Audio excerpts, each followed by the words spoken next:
Before I begin, I want to get a group photo. Last year I had a lens. This year I brought a fisheye so I can get all of you in. Sorry, say cheese. This is everybody, so say cheese. Let's just get a better one.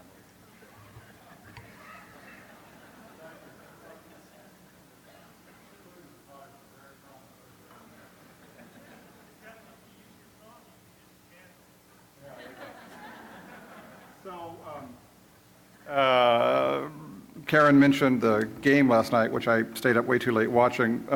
I grew up in Missouri as a Cardinals fan, so congratulations to the Royals on their first legitimate World Series win.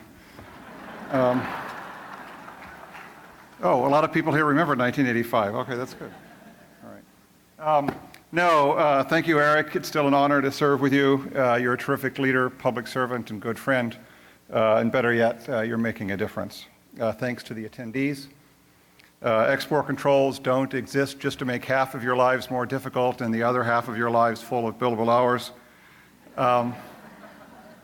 They exist for serious national security and foreign policy reasons, and unless people understand them, then they can't be complied with, and unless people commit the resources and the time to complying with them, then the objectives aren't met. So you're all here for the greater good. Thank you. Some of you have asked in the hallways how my current job, now going on 6 years, compares to my previous life. It is true that the longer I'm here, the shorter my patience gets, but I'm still committed every day to the purposes and the objectives that I just described, and to make the system as least burdensome as possible. We're not there by any means, but it's far better than it was when David, Eric, and I arrived. And as Eric described, we've set up a structure that allows, I believe, over time for constant refinement and improvement, which is a key element to the new system. In any event, whenever I get frustrated, I think about the reasons I started, and that keeps me going. And also, my office is only 3 stories up, so I'd only break a few legs if I were to jump. So anyway, I'll brag about my terrific staff, my deputy and office directors in a little bit, but since this is an update conference, let me get straight to some updates on some key things that Eric and Dan didn't touch on. So on the definitions rule, we are nearly done with very good quality internal drafts of the rules. Thank you also for the public comments that you sent in, particularly the ones that didn't contain any profanity. This rule, the objective of this rule is to continue the process of harmonizing the EAR and the ITAR, and to reduce regulatory burdens that exist merely by differences between the 2 sets of regs. And as described, to the extent that there needs to be a reason for the difference between the 2 sets of regs, then that's explained and laid out more clearly. The rule also takes into account modcons such as the internet and cloud storage. Because it's not yet in final, the lawyers won't allow me to tell you exactly what we are going to do, what comments we've accepted or rejected. But trust me, I think most commenters, the thoughtful ones, will be relatively pleased with what we're going to come out with. We don't have a due date yet. It'll probably be at best at the end of the year, more likely just after the first of the year, given the need for usual interagency clearance, but the substance of it is essentially done. We're nearly finished with a second proposed rule on USML Category 12 pertaining to night vision items, sensors, lasers, and gyros and things like that, and then the corresponding commerce equivalent. When we published the proposed rule, we asked for candid and frank comments, and we got them. So actually that was part of the plan, so that's not a failure, that's actually a success. They've actually helped us, and this was also always part of the plan, to make a better, what will be a better, much better second proposed rule. Again, I don't have an exact date for when it will come out as a second proposed rule, but it'll be soon, or sometime in the neighborhood of the definitions rule. Those 2 are the first 2 rules in our queue. As Eric also mentioned, we're about ready to publish a proposed rule to update our now almost slightly more than 2-year-old aircraft and engine rules, both on the commerce side and on the state side. And this is part of the effort with industry participation to make sure that the rules control exactly that which warrants control in the clearest way possible. and are going to be regularly updated and refined because technology and threats and industry understanding and industry misunderstanding evolve, then the regulations need to evolve alongside of that as well. And it's appropriate that aircraft and engines are the first category since they're by far the biggest customers that we deal with. As Eric, I think, mentioned, we have out now a notice of inquiry asking for comments on the next group of rules that we published involving vehicles and ships and materials and military and intelligence encryption and submersibles. And the materials one includes armor. Due date is December 8th, so if you're in any of those affected industries, please send us in your thoughts, and then what we do is we take your ideas and then the ones that we've developed internally, and that will then translate into proposed rule revising USML categories 6, 7, 13, and 20, and then the corresponding commerce bookends. We received relatively few comments on the toxins and biologic rules that we published amending category 14, and then we sort of as unrelated but in the same rule, directed energy weapons rule. I don't have a due date on that one, but it'll be after the topics that I just mentioned. This was a very difficult rule intellectually to work through, and not only the nature of the item, but it also involved a lot of parts of the U.S. government that have expertise and equity in the topic, but aren't normally involved in the export control system. And again, Eric mentioned that we know the transition from the USML to the CCL is painful for some. And in the short term, it takes a lot of work and commitment, but I just wanted to also point out that all this retraining and effort has really done a terrific job of ferreting out a lot of bad habits, even under rules that didn't change, that had crept into the system over the days. And for whatever complaints, whatever difficulties or whatever hardships that you have in going through, think about, as part of the transition effort, think about all the burdens that no longer exist with respect to the items and related technologies and software that have transitioned over. No more brokering issues, no more defense services, no more registration fees, no more fees for submitting a license application, the de minimis rule that's really quite significant that Eric mentioned for non-embargoed countries, a much less burdensome direct product rule in the EAR than exists in the ITAR and as a condition of agreements. One-page licensing forms for technology rather than complex MLAs and TAAs. No more need for permission just for the act of marketing or production overseas or calculation or reporting thereafter. Simpler congressional notification requirements. No more having to deal with complex and furtherance of concepts. No purchase order requirements, which really allows for better business planning and thinking over time, over a 4-year period, about what a much more simple licensing system can be for you. And then, of course, all of the various license exceptions that Eric mentioned, STA, GOV for government shipments, and RPL. And yes, I know, and we're going to talk a lot about the next couple of days, the complaints that you all have or your foreign companies have with respect to STA. But it still puzzles me why folks would complain about signing a certification with respect to exactly the same information that would be required for the foreign party to give the U.S. party for the submission of an application anyway. Again, we'll talk about it, but that one still puzzles me. This is probably one of those situations where, although we're responsive and friendly, I'm just going to say, tough, suck it up. Anyway, although the U.S. government's implementation of the Wassenaar cyber intrusion rule isn't really part of the reform effort, it is nonetheless a rule that has by far gotten the most attention of any of our rules. So let me just give you an update and a status on that one. So the background of the rule is normally we publish a couple of months after agreeing in the regimes to whatever the controls were in the previous year generally. And the cyber intrusion rule, which we're going to describe in more detail the next couple of days, was agreed to in December of 2013. But unlike all other Wassenaar rules, as we began to look into it more, we began to get uncertain. We were uncertain that it would really have the very small scope and the small impact that was originally promised in terms of the objective of the rule. So in order not to be wrong, in order to not unnecessarily or inadvertently impose significant harm on the very critical cyber defense research industry and ecosystem. We decided to pull that rule out of our implementation of that year's Wassenaar and asked for comment. And just like with Category 12, we asked for candid and frank comments, and boy, did we get them. So the status is that we're still reviewing all of those comments. And when I say we, I mean not just the regular export control agencies, but all the other parts of the U.S. government that have expertise and equity in the topic cyber defense and research in particular. The only thing I can commit to you about the rule is that we won't be going to a final rule on that topic as the next step. What the next step is, I don't know yet, because we're still working through the comments. We still have some other industry participation events to deal with.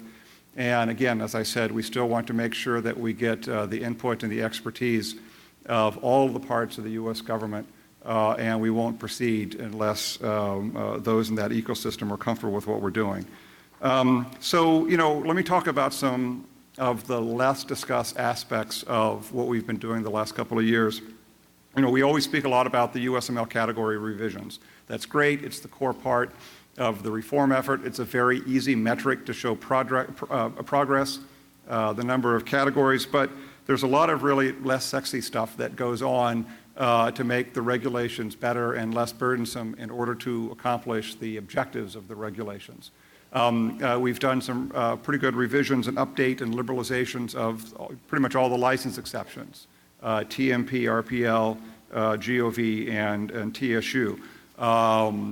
We've adjusted the validity periods for our license and a practice within our licensing offices to make licenses a lot more tailorable and flexible, given the fact that transactions are just not simply shipments of an item in a box from party A to party B to party C. We revised our support document requirements, which were heretofore one of the most convoluted parts of the EAR. Specifically, we removed the requirement to obtain an international import certificate and a delivery verification, as well as the requirement to obtain a statement of ultimate consignee except for 600 series major defense equipment, which is a very, very small fraction of our total volume. So compare this to what existed when we started. Under the ITAR, the DSP-83 is the equivalent of that, and it wasn't required even when these items were on the ITAR for when the items that became commerce controlled, because it only applied to significant military equipment. So oddly enough, you had a situation where the ITAR was less burdensome than the EAR in this legacy area. So we've dramatically reduced that burden that goes along with the process and the progress of license applications. And we estimate that for exporters on average, it reduces 2,000 hours a year of a regulatory burden. And on the back end of the licensing process, we substantially revised our license condition practice. And this has been manifested in what some of you may have heard or hear us refer to as the boilerplate that's at the beginning of each of our licenses. And so it has radically reduced the total number of words and the total number of conditions that were routinely going into licenses, particularly those that did nothing more than restate obligations or prohibitions that were already in the regulations. And this has allowed for much more clear, much more consistent conditions, and again, a lot fewer of them to reduce confusion.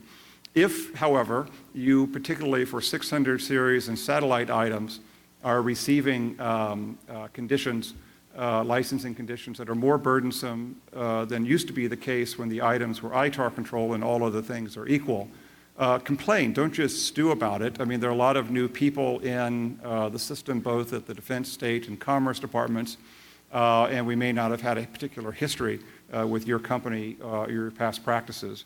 And, Mike Vaccaro is the head of the Munitions Control Division. You should feel free to call him anytime, day or night. His home number is 70. We also eliminated the Special Comprehensive License. This was a license that was wildly a license structure that was very complicated, had a lot of conditions and a lot of limitations and a lot of words in the regulations, and can all now be done far more simply under the practices that we've adopted for just regular, ordinary licenses with a lot fewer words, a lot less paper, with literally an unlimited number of end users or other parties to the transaction, all being within the scope of the same authorization. So we are simply remove that. And another thing that we're thinking about and that we're working on is to expand the concept of the VEU program to effectively operate as a program authorization in those circumstances where you have multiple shippers, multiple exporters to one or a small number of recipients. We don't have anything yet in writing on this. It's an idea that we're working on with a few test bunny applications. And probably at next year's update, we'll have some actual examples. But I think this is going to be a very clever way of reducing overall burden of situations that are routinely approved with multiple exporters and a small number of recipients. We're still working through the comments you all sent in on the harmonized destination control statement idea that State and Commerce published. We realized that the current requirements had included or created a lot of confusion and unnecessary burden because they had the same objective, but the groups of words in the ITAR and the EAR were different for the same purpose. And as Eric mentioned, now that we have a common internal IT system, we're renewing the work that we started a few years ago to create a single export license form, one that would be common between BIS and DDTC, that one would apply to through a single internet-based portal. It's an IT project, a lot more work on that, and we're really going to need help of industry in that to make sure it works and it is consistent with your current practices. I'm going to wait till next year's update to go through a list of all the things that we also have on our list that we might not be able to get done. I'll be going into more detail on these rules at other sessions, and others of our staff will the next couple of days. But one of the purposes of a keynote speech, and one of them, is to lay out sort of a big theme and a big idea. So I'm going to lay out one now, which I think is really going to be, in the end, a terrific idea, and that's the creation of a common set of regulations between the ITAR and the EAR to basically rewrite from the ground up the ITAR and the EAR so that the words are common. This is not something that can be done, completed during the Obama administration, but it is something for which we can do a substantial amount of work and have it so that we can hand off to whoever is in charge under the next administration. But take a step back and think, what is the purpose of export controls? Export controls are a semi-permeable regulatory net that control the export, re-export, and transfer of physical items, thingies as I call them, commodities in the legal term, software, services, and technology to certain end users, end uses, and destinations for various foreign policy and national security reasons. And the EAR and the ITAR do exactly that. However, they have evolved over the decades in completely different structures. They have different terms, different phrases, different ways of describing their prohibitions, license application requirements, appeals procedures, record-keeping requirements, penalty and disclosure policies, license exceptions and exemptions. The forms are different, and although we're working on, as I just described, trying to harmonize them, the terms and the structures are all completely different. And so this is not, I'm not just saying that the controls between the ITAR and the EAR need to be exactly the same. That's not my point. It's just that they are both a language that achieve the same objective, except that one's Latin and one's Greek. And for most of their Cold War regulatory lives, this difference didn't really matter. Those who were in the military world were funded in one way and were one group of companies and peoples with one type of business, and those that were in the commercial and dual use were a different group. But with the end of the Cold War and the evolving nature of COTS technologies and items for military applications and the intermingling of technology, and in fact, in many areas where commercial development leads, the differences between the two sets of regs, as such, create an unnecessary regulatory burden. And so, in order to ensure compliance with all applicable U.S. laws, both U.S. and non-U.S. companies have to get used to and understand two very differently structured sets of regulations. And also, as a result of decades of individual decisions that at the time made sense vertically, there has been accreted all sorts of cul-de-sacs and variations between the two sets of regs that has not really created for an internally horizontally coherent structure of U.S. export controls. So this is really describing what the ultimate objective of the phase 3 part of the reform effort is, the creation of a single agency under a single, with a single set of regulations.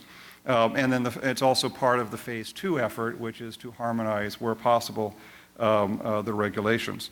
But it's also consistent, by the way, with an executive order that after the reform effort began, the President issued Executive Order 13563, improving regulatory review, regulation and regulatory review, and he wrote, "Our regulatory system must protect public health, welfare, safety, and our environment while promoting economic growth, innovation, competitiveness, and job creation. It must be based on the best available science. It must allow for public participation and an open exchange of ideas. It must promote predictability and reduce uncertainty." And then it goes on to describe how to have regulations be the least burdensome possible. So the point of the grand idea of a common set of regulations is that there is no legal or policy reason to wait until phase 3. There is no reason to wait to create a common set of regulations. The current statutory authorities for our regulations, IEPA and the Arms Export Control Act, are sufficiently flexible for substantial revision to both sets of regs, so from the ground up that they would be common.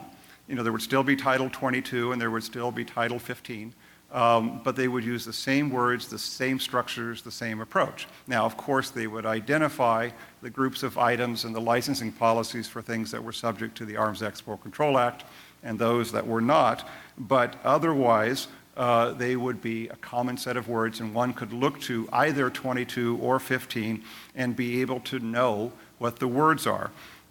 It would be a radical reduction or an opportunity to radically reduce the total number of words in the export control regulations. It would take advantage of the last several years of thinking on a policy matter that we've been describing as part of the reform effort. And it would, of course, then ultimately enhance with the objective of the controls of understanding and compliance and enforcement. And if phase 3 ever comes to be, then it would be all the work that would need to have been done anyway to create a single set of regulations. And if phase 3 never comes to be, if no law comes into being that would allow that, then we've achieved all exactly the same benefits and opportunities and the purposes of phase 3 by creating two common sets of regulations between 22 and CFR. So, this would need, again, to be a zero-based effort. And if somebody can't describe a reason why an existing control gets tossed, saying that that's the way we've always done it would be an unacceptable answer. For anything for which, there are old ways of doing it, like instead of saying DSB 5 and BIS 748P, it would be export license application. A plain English description of what the application is. Why was that? Maybe that was, all right, well, I had no idea that was funny. Anyway, but apparently I struck a nerve with that one. So of course this idea would still be constrained by the relevant statutes and the Arms Export Control Act and the broader policy purposes for the controls. But it would basically, the core instruction with every sentence and everything that the regulations contain is what is the simplest, most clear way of describing what warrants control and why. It also would need to be something that would be understandable not only to U.S. companies, but also to non-U.S. companies. The current regulations are not really written as such, taking into account the significant re-export obligations that exist within the regs. They, of course, would be consistent with our regime obligations. They wouldn't be worded exactly the same way because we would need to implement in a perhaps more granular way. The numbering structures would align so that one could sort of see across both sets of controls what the words are, and also be consistent with the numbering structure of the various multilateral regimes. They would be, as I've described, internally consistent on key phrases and ideas. So it's largely an organizing effort, a dramatic and a substantial organization and rationalization effort, and not meant to materially change the underlying policies. However, it can't be captive to simply doing it the way we've always done it, because there will need to be small changes around the edges. Otherwise, you end up with some of the things that happened with the very good rewrite in 1996, where it said absolutely no changes, and you lock in, for example, outdated concepts that don't make sense, like country group A1 for years was just the list of the old COCOM countries and didn't really, for the last however many years, reflect the countries that warranted A1 treatment, the Wassenaar member group countries. We've since fixed that largely, by the way. And so the drafter is also not the decision maker. The judgment and the ultimate decision still rests with each of the individual agencies through the regular interagency clearance process. When drafting, they need to take into account and keep in mind that the flaw in most regulatory structures, including the export control regulations historically that require interagency clearance, is that they're the lowest common denominator of what the relevant agencies and the attorneys can agree to.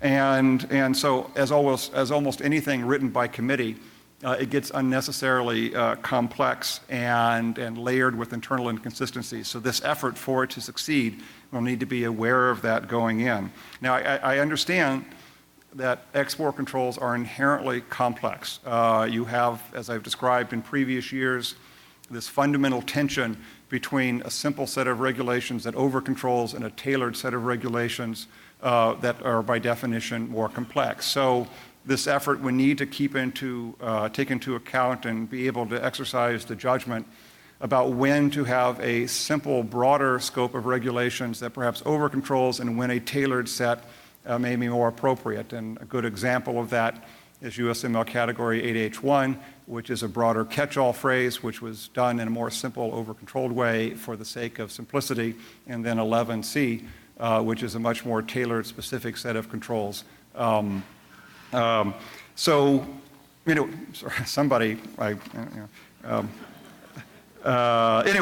so I'll just sort of tidy up this thought. And also, a general rule is if the same thought could be written with fewer words, then it should be written with fewer words. That's just an idea. We're not going to be able to complete it, of course, during this administration, but you all are uber users of the export control system, so I wanted to toss it out to you as something to think about over time. Feel free to send in ideas as this idea develops within the U.S. government. So let me switch from big picture ideas to export administration. It's a terrific group of very talented, smart people. I'm every day proud to work with them. They daily handle a massive number of very complex regulatory issues and policy issues and legal issues. The system is working, albeit there are occasional hiccups, which I'm sure I'll hear about, but that's okay. We're here to fix them. The interagency referral system is working. The IT system is working. Morale is good. But we're more busy than ever, as Eric mentioned. In percentage terms, we've had a 68% increase in the volume of licensing activity in EA from this time to last year.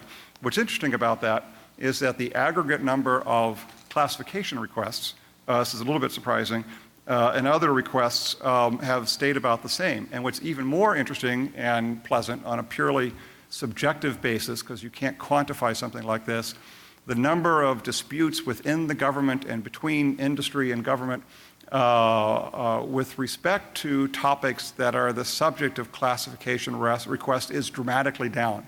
We haven't had to have an assistant secretary level meeting in almost 2 years to resolve what used to be a monthly occurrence to resolve disputes among the agencies on jurisdictional and classification issues. So whatever you think of specially designed, and there are still issues to work through, the data show it is radically reducing the number of disputes by and among and between companies and industry. Yes, there are always individual circumstances. Tim Mooney and I and others will have a session on this to work through fact patterns, but it is working.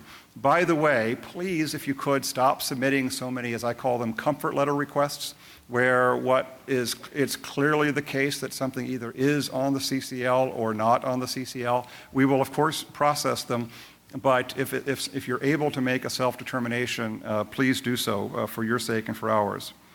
With respect to each of our offices, Exporter Services, Karen, of course, you met earlier, and she's doing a terrific job leading Exporter Services. Let me give you a couple of additional data points for what they're doing for the greater good.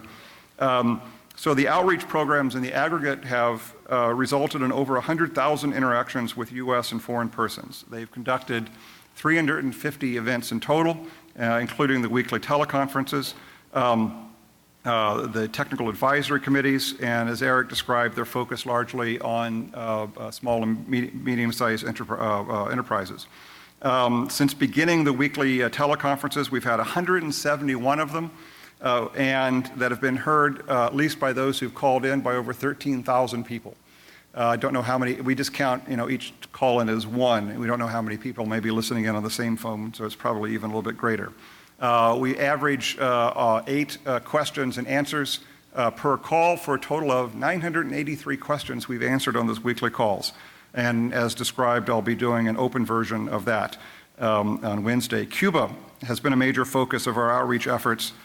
We've conducted 17 events to describe the changes.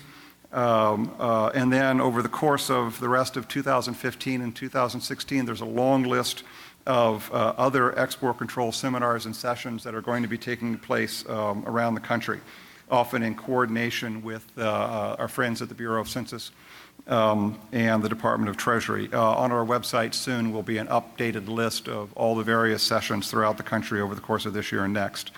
Don't forget about our interactive tools that we've developed as part of the reform effort. We've got the CCL Order of Review, the specially designed and how to use license exception STA online decision tree tools. Just for the last year, there were over 33,000 hits. We're about ready to roll out a de minimis licensing tool, a decision tree tool, and we suspect that will be quite popular. Our call centers, both on the Western Regional Office and here in DC, have answered over 33,000 additional phone calls from you all about the regulations and the status of licenses and how you apply, et cetera.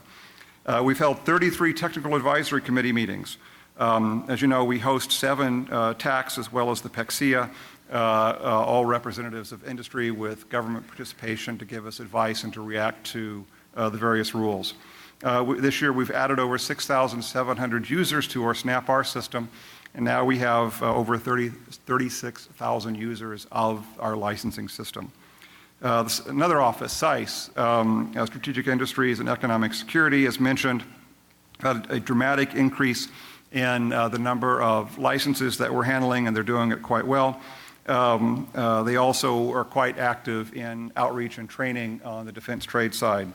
They also handle our outreach and, our internal work with respect to the Committee on Foreign Investment in the United States, and work closely with the Department of Homeland Security and Defense on the DPAS regs in support of national defense programs. And so thank you to Michael Vaccaro, if he hasn't left already, because of my home number reference that I made. But anyway, he's doing a great job leading that office. OTE, the Office of Technology Evaluation, continues to provide and inform policy decisions with respect to, well, data, such as the Russian sanctions and the Cuba policy, and has been studying on a really daily and monthly basis trends with respect to the export control reform efforts, so we don't delude ourselves in what we're doing, that we actually have data in terms of who's using what and what's going where, when. And in order to support the Secretary's goal of data in her strategic plan, OTE has stood up a data portal on our website, and we'll be demonstrating that in our room over there. They continue to work with CBP on export clearance issues, including the automated export system, and the destination control statement and routed export rules and the AS post-departure filing process. They've partnered with our Export Management Compliance Division to educate exporters who inadvertently report AES transactions that are potentially non-compliant. They were instrumental in publishing the July 15th rule that sets out the policies and procedures for conducting surveys to obtain information to perform industry studies to assess the health and effectiveness of various industries as part of our industrial base work to support the national defense. They published a short report to better understanding small businesses and the challenges facing these organizations in the U.S. space industry, and they continue to work on a variety of assessments, including one involving carbon fiber composites reports in June, and the printed circuit board industrial survey assessment. Thanks to Jerry Horner for his terrific work in leading that group. Our Office of National Security and Technology Transfer Group is ably led by Eileen, doing a terrific job with a wide variety of topics. This office is the point for our Wassenaar work, and they're doing a terrific job. Just to give you an example, for this year, 23 out of 24 of its proposals were accepted. And this work is really quite critical to ensuring that our dual use controls are properly calibrated and updated. This office is also the point with respect to the fast-moving, very complex issues involving the Russia sanctions. It's also doing its best to do what it can to be creative in terms of making this more user-friendly, the encryption rules and the use of the license exception. Little known is that it's also the part of our office, our bureau, that takes the lead with respect to handling issues involving crude oil exports. And it's also the office that is responsible for the new controls on commercial satellites and spacecraft that have moved over from the State Department. And that's a really terrific ECR success story. The data and the anecdotes that we hear from industry about sales that otherwise wouldn't have occurred, and the reduction of burden and the efficiency of the licensing process on the commercial and satellite and spacecraft-related activities is really, really terrific. The Office of Nonproliferation and Treaty Compliance is well led by Alex, who's doing a great job there, Alex Lopes, and who shepherd our nuclear suppliers group, missile technology control regime, and Australia group regime efforts. Those are, of course, really quite critical to the reason export controls exist, to stem proliferation with respect to these items. They're doing a lot of work these days to expand their membership and to expand compliance norms and non-proliferation norms around the world, and always looking for ways in which those objectives can be handled more simply. The office's Treaty Compliance Division continues to play a leading role in ensuring the U.S. meets its obligations under the Chemical Weapons Convention. In the past year, for example, it collected 771 declaration reports from 548 facilities and trading companies as part of the OPCW inspection at 16 chemical plant sites, successfully demonstrating our compliance with those obligations. The successful destruction by a U.S. company of precursor chemicals retrieved from the Syrian chemical weapons program and verification of this destruction by the OPCW was a signature success due in large part to help from this group. And our Foreign Policy Division in this office has played a prominent role in developing and working through our policies regarding Iran and Cuba that Eric described. So let me just finish up there. I want to give special thanks to my Deputy Director, Matt Borman, who is the best leader in all of BIS and the rock of EA. Kathleen, Steve, Bob, and Daryl in my front office for making things run so efficiently and for handling not only just the process but the substance of multiple issues. You are very good at what you do and make EA and BIS proud. Thanks to Mi Young Kim and Eric Longnecker for shepherding our operating committee, trying to resolve interagency disputes on license determinations. Trust me, is not easy. And Eric finished after a long stint, and Mi Young has taken over, and they've both done a terrific job.